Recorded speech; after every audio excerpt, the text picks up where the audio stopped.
Shabbat Shalom from Temple Concord. This week our Torah portion has an image that reminds me a lot of something I experienced many years ago, the first time I ever entered a mosque. Now, you might be surprised to hear that part of the Torah portion reminded me of a visit of a mosque.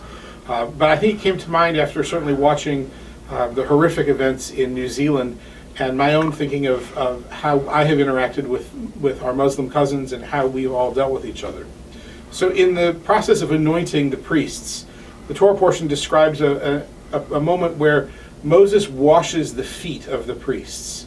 And it's this act of giving, this act of helping to purify another, to say that not only do I need you to be pure, but I want to help you do that. And I want to respect your sanctity, so much so that I'm going to wash your feet. It came to mind because I remember being at a mosque. It's typical to take your shoes off in a mosque. And in some mosques, they have a place where you wash your feet. And in this particular mosque that I visited once, there were actually people who washed your feet. And I remember at first being a little bit weirded out by it because I wasn't so used to that. But as I thought about it more, I thought about how lovely a gesture it was.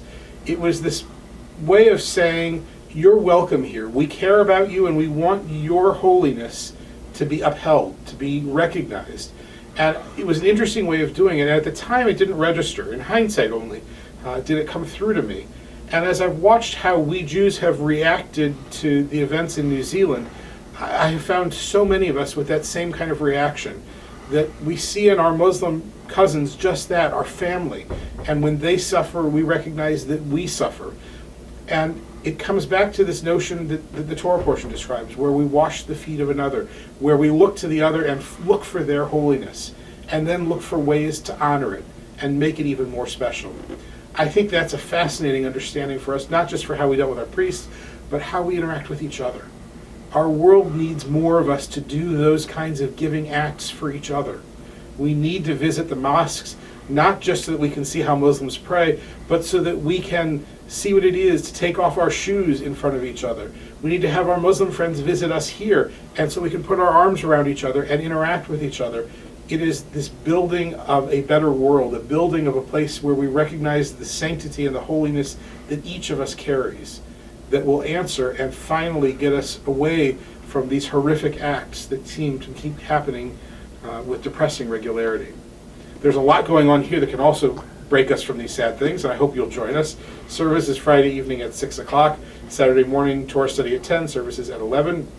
Sunday morning, religious school, of course. The Brotherhood will be meeting Sunday afternoon. We do not have confirmation on Sunday. Sunday afternoon is the Purim Carnival at the JCC, and we hope you can attend.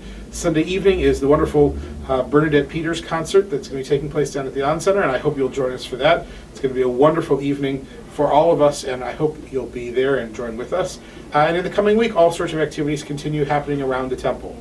For now, though, I hope you'll look at those words of Torah like I do and see a call to celebrate the other, to look for the holiness in the other, and then to do something, to give of oneself to the other in a way that helps highlight that holiness that we all carry. Shabbat Shalom for now. Look forward to seeing you in the temple.